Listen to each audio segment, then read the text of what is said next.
Presenting Orson Welles as the third man.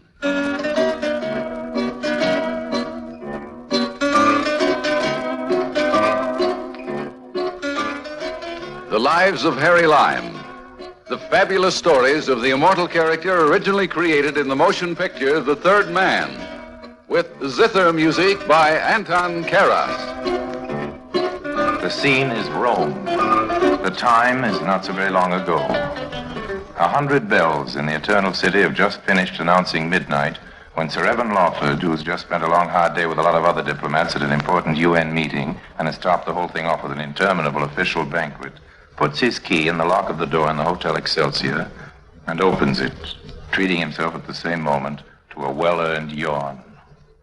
He doesn't get to finish the yawn, however, because somebody is waiting for him in the room. Who do you think that is? Me, of course. Who else?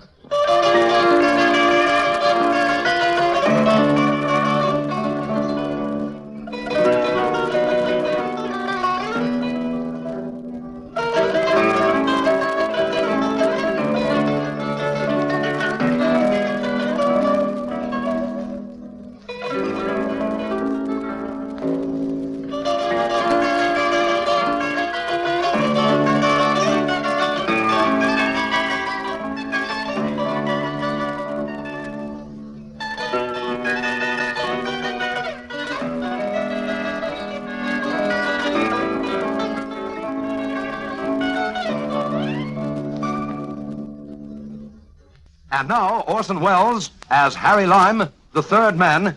In today's story, Harry Lime joins the circus.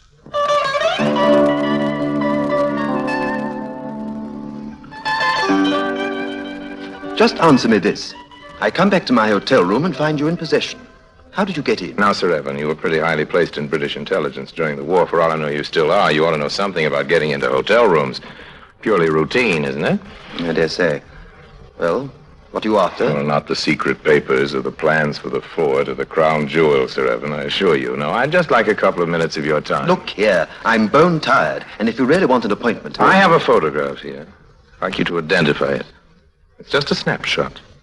Would you mind looking at it? Not very clear, is it? No, but I think you can make out the face. Where was this taken? I'll come to that. You recognize this man? It's very difficult to be sure, you know. Sometimes these snaps are awfully deceptive. Sir Evan, when was the last time you saw Hans Hessel? Hans Hessel? That's the name.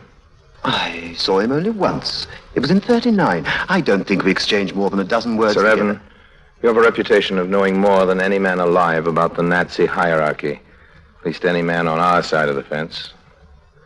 I don't need to tell you who Hessel was. He had a lot of high-sounding titles, but in the last year of the war, he was supposed to be the man closest to Hitler. Isn't that right? So I've heard. Now, don't play poker with me, Sir Evan. I'm not trying to sell you anything.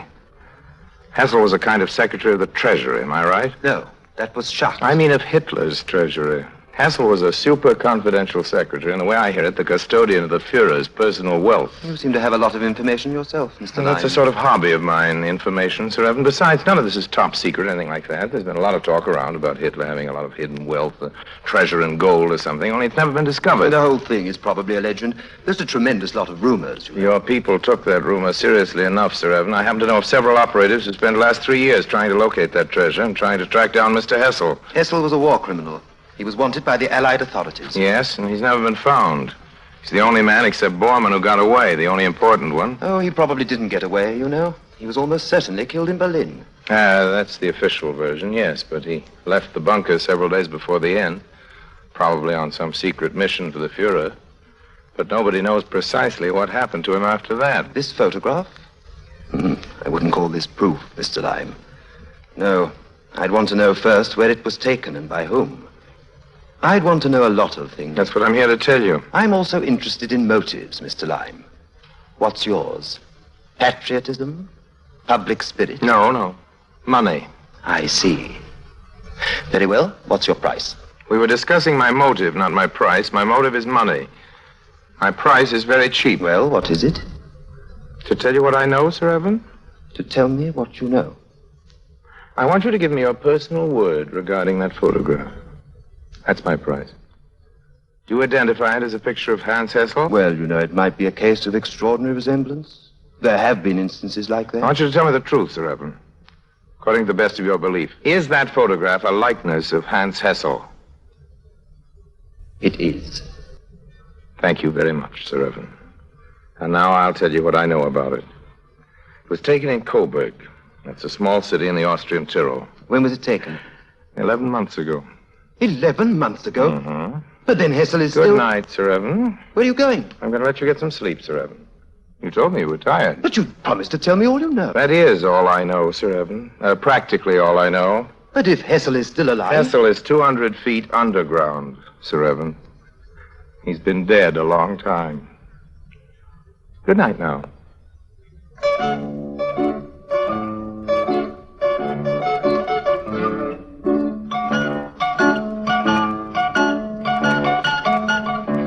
You know, I didn't have anything particular in mind when I took that photograph. It was one of a series I'd been making backstage at the circus just for my own amusement, you understand, with a camera I'd picked up cheap in the black market. No, I didn't get suspicious until sometime later. We were having an argument, and he didn't understand English very well. Hessel, that is, and certainly not American. So when I told him not to get himself into a hassle about it, he thought I said Hessel, you see? It was just as silly as that. I didn't do any detective work. He just calmly spilled the beans all by himself. And that night when we got into Coburg, he slipped away, and of course I followed him, and he led me quite a chase up there in the mountains, but I kept right on his tail. And the whole thing ended up, of all places, in a deserted mine. But it begins with a circus.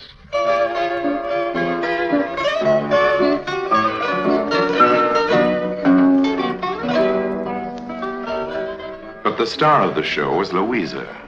She was a high wire artist, also double on the trapeze. Not a great act. Nothing to telegraph John Ringling North about, you understand. Nothing for Madison Square Garden, but a good act all the same. I used to enjoy watching it. It was my job to help rig the apparatus, you see, or rather, that was one of my jobs. I also helped put up the big top with 6 or 7 other overworked characters like myself, and also with a good deal of assistance from Juju the elephant. We packed up the show at night and got it rolling on to the next town. Altogether, it was too much like work for my taste. But it was interesting for a while. Well, a circus, you know, is a wonderful place for a gentleman who is, as it is technically known, on the lam. But we weren't talking about me. We were talking about Louisa, weren't we? Louisa, the high wire artist. 18 she was at the most. Half Belgian, I think. The rest of it was German. Her folks had been in show business, too, but mostly the big German cabarets, I gathered. Anyway, they were dead. Her folks, killed by the Nazis. I didn't like to pry into other people's sorrows, but she was a lonely sort of kid, and I'd been nice to her, which was easy. She'd taken to confiding in me. So you haven't any relatives at all? No, I haven't. I haven't anybody. You see, we always kept very much to ourselves, my mother and Daddy and I, but we were very close. Father almost went crazy when it happened. Do you mind if I tell you about it? Not if you want to. I have never told anybody before. Not what really happened. You see, they came first for my mother. They took her away to one of those camps. We never knew which it was or when she died or how. My father tried to go on, you know, working. But it was very hard. They made him a soldier, and he'd lost his leg on the Russian front. So, of course, there wasn't much he could do, but he kept on training me, and somehow we managed. I don't know how, but we did. And then they came for him. They would have taken me, too, but I wasn't there.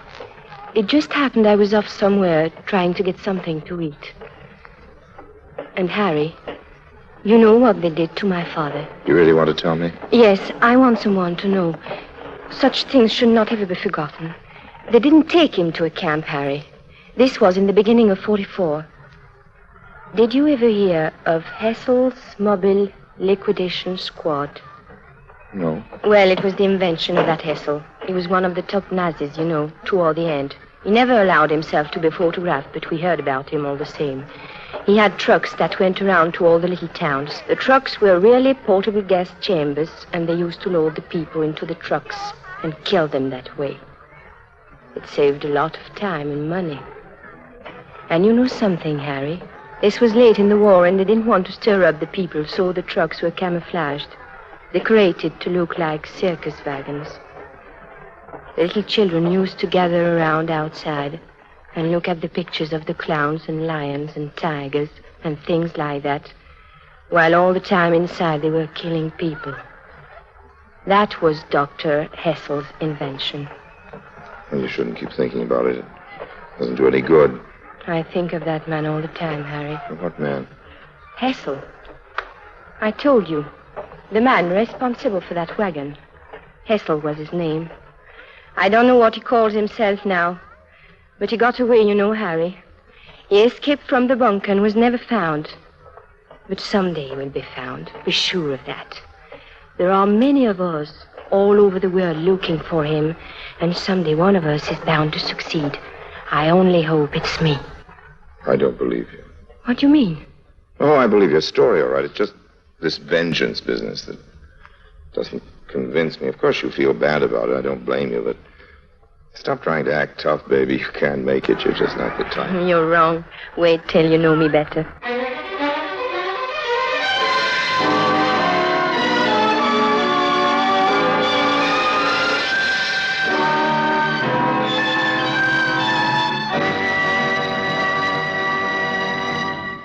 In a moment, Orson Welles returns as Harry Lime, the third man.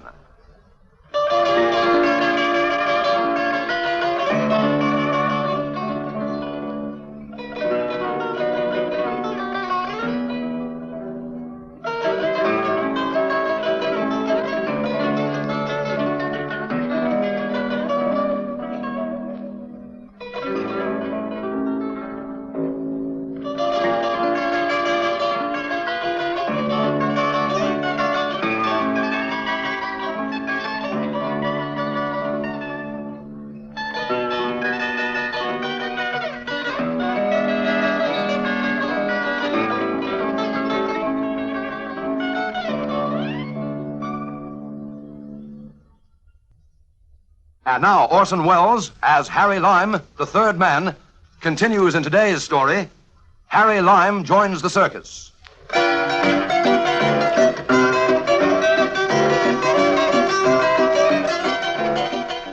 Why's our show running so short tonight, Geeko? Is it a long haul to the next town? Yes, and it's a bad road, you know, all mountains. Huh? Well, what's the name of the place? Coburg. Geeko, Yes? you like being a clown? What do you mean, do I like it? It's my profession. But you must like it. You wouldn't do it, would you? I mean, how does a man get to be a clown? Is there a clown school? Did you graduate from it with a degree? I have a degree, Harry, but not as a clown. As a lawyer. But that is much the same thing, is it not? A lawyer and the clown.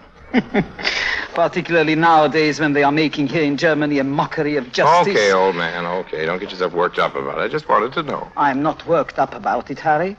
I'm always the control, the perfect control. Yes, I paint on my face the big smile, and nobody knows what I feel. You know the trouble with you, Geeko? No, I do not know the trouble with me.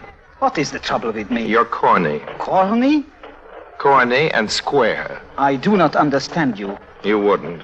Listen, that routine about the clown with the painted smile and the broken heart is so tired it squeaks. Explain, please. What is your meaning? This Pagliacci routine, I don't buy it. Buy? Man. Buy? Who is offering anything for sale? I mean, I don't believe it. I don't get in a hassle over it. You! Hey, get your hands off my throat. You do not believe! You do not believe! What is there not to believe? I'm a clown, I tell you. That is all I am. A clown. What proof have you that I am anything else? Well, I ask you what proof? Sorry, old man. I loathe hitting people, but there wasn't any alternative. You can't start choking a fella to death and expect him to answer your questions at the same time. You wanted to know what proof I had. Well, I didn't have any. I didn't even have a suspicion. You got the whole conversation scrambled up in that thick skull of yours. You don't have the remotest idea what I was talking about, do you, Geeko? No, I didn't. Well, stop cringing like that. It isn't pretty. You can get up. Come on. I'm not going to hit you again.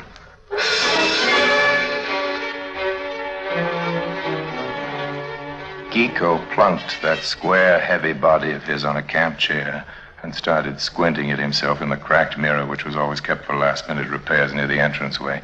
He had an ugly-looking kisser at best. I hadn't improved it any with that punch, and I didn't blame him a bit for not looking very happy with what he saw in the glass.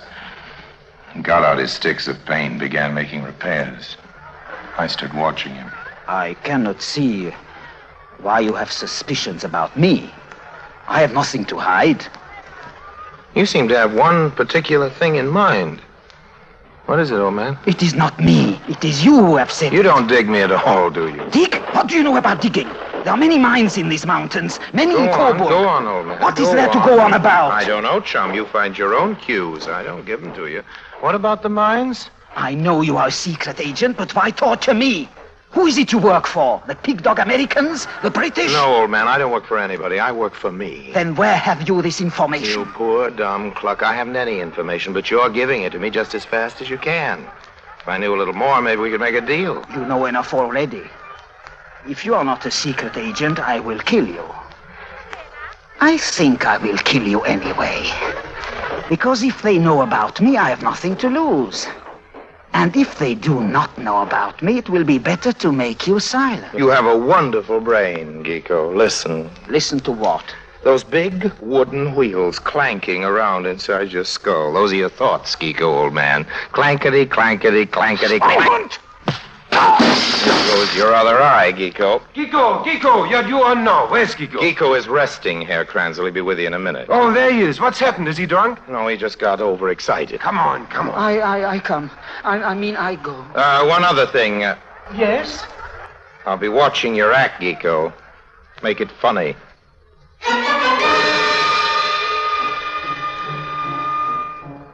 After the circus was packed up and just getting underway, I saw him sneaking off into the shadows. Well, curiosity is my middle name, so I followed. Harry Lime being the rest of my name, I was very careful that Geeko didn't see me. He led me quite a chase, through the suburbs and then out into the open country, till pretty soon we were into the pine forest, climbing up, way up. It's cold in those mountains after midnight. And after a couple of hours climbing, we reached the snow belt. I was beginning to feel very sorry, A, that I'd started out on this expedition at all, and B, that I wasn't wearing my winter underwear. After all, why was I following him anyway? And how was I going to find my way down? If I lost him, I'd lose myself. I was just starting to get really panicky about this when I did. I lost him. A minute before, he'd been up there 200 yards ahead. A dim figure in the forest, bobbing in and out among the trees, but still visible. But now he was gone. No, he hadn't fallen into a crevasse. He hadn't fallen at all. He'd let himself into that deserted mine. I finally found the mouth of it. Peering down, I could just make out a flicker of a flashlight. It was lonely out there in the forest, so feeling a little bit like a fool and a little bit like Alice in Wonderland going into the rabbit hole, I climbed down after him. Well, it isn't easy to sneak up to a man in a mine. You get just so far, and then you stumble on a rock. At least that's what happened to me. Who's there? Who's that? There's somebody here. I know it. No, boss, there ain't nobody here but us chickens. So it's you. You followed me. That was foolish, and you shall pay for being foolish. I have a gun in my hand, and I do not think there'll be anybody to hear me fire it except you. Well, if there's nobody to hear, I guess we can have a little rough-up.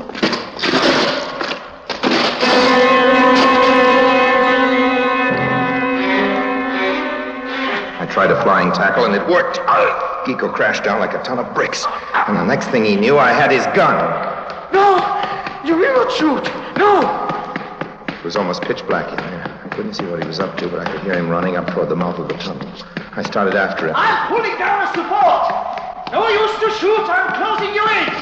He'd worked close one of the old wooden supports, starting a miniature landslide. You may have my gun now, but what use is it? You are alone! I have trapped you! Now I will go away, and a few months from now, when you are only a skeleton, I will return. It's just as well that the tunnel has caved in. It will only make this place harder to find. But wait, the entrance. of it. It's black too. You mean you've trapped yourself too, old man? The supports. The supports? They were more rotten than I thought. Tough luck, old man. The whole front of the roofing has collapsed. Looks like you've outsmarted yourself, doesn't it? Very soon, there'll be no more air. Yeah. No more air. Yes, and it won't be very pleasant. I'll tell you frankly, old man, I can think of 100 million other people I'd rather be trapped in a mine with. Shut up! Why should I? You're stuck in your part of the tunnel, so you can't make me. Besides, there's nothing like a little conversation to keep up the morale. Or would you rather sing a hymn? I know, let's play a game. Questions and answers. That ought to keep us busy till the oxygen gives out. First question, you are Hessel, aren't you? I say you are Hessel. What is it to you? What have you hidden here in the mine? Gold? Paintings, antique silver, tapestries, the most beautiful things in Europe. I see, art treasures. This is a museum, and now the world will never see it. I know. You kiddies are all jumping up and down in your little cribs by now, demanding to hear whether or not your Uncle Harry smothered to death down in that bad old mine. Well, he didn't. Now, it seems a young couple from New Jersey, God bless them, who were up in those mountains for their honeymoon, happened to stop in the mouth of the tunnel to fix their skis or something. But this was the next afternoon, and Herr Hessel, alias Gecko, had gone completely off his rocker. He wouldn't stop talking to himself, or rather yelling. You see, if Hessel hadn't babbled, the young couple from New Jersey wouldn't have heard anything, wouldn't have known we were trapped in the mine, wouldn't have gone for help, and I wouldn't be here now to tell the tale. As it was, the rescue party was a long time getting down to us. They got me out first, not by choice, but because my shaft, my part of it, was easier to clear.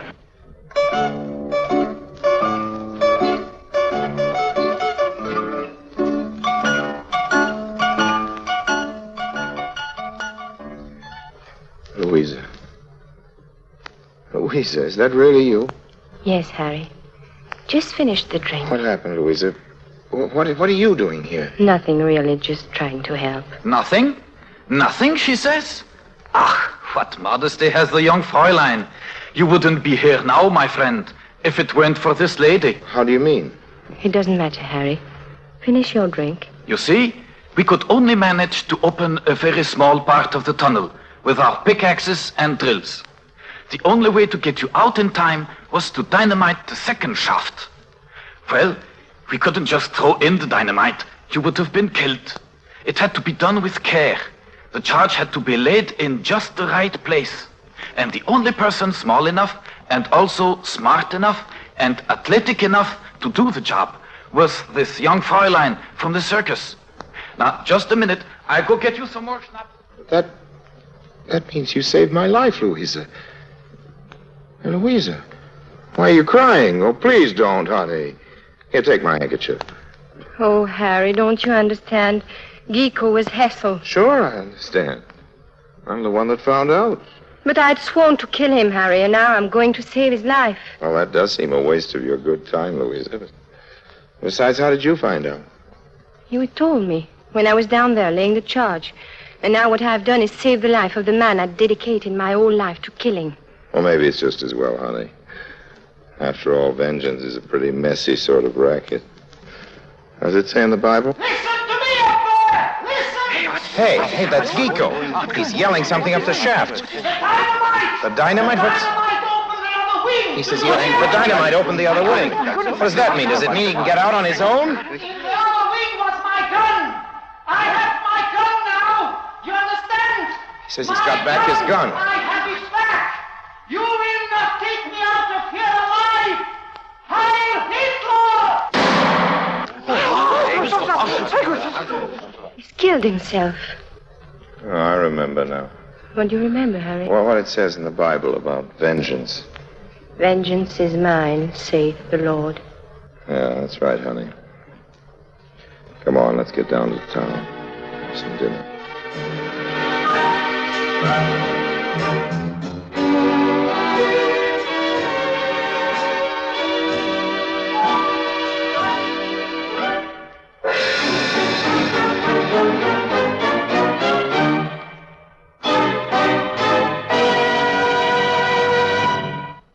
Harry Lime returns in just a moment.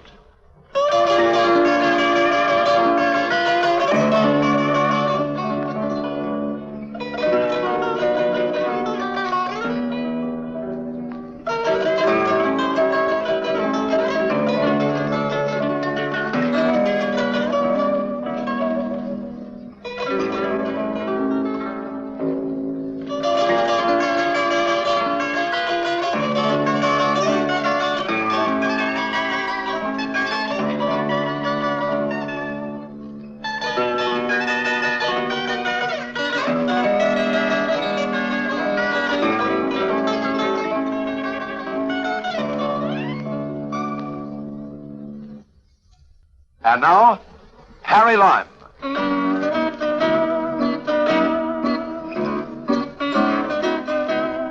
Now that I have Sir Evan Lawford's word for it that Hessel really was Hessel, I'm getting together a little expedition in Bavaria to dig up all that buried treasure. Nothing official, mind you. No reason to let the authorities into a good thing like that. Trouble is, I need money, quite a lot of it. I never seem to be able to get it all together at one time. That's the worst of my line of business, as I always say. Crime doesn't pay. So long now.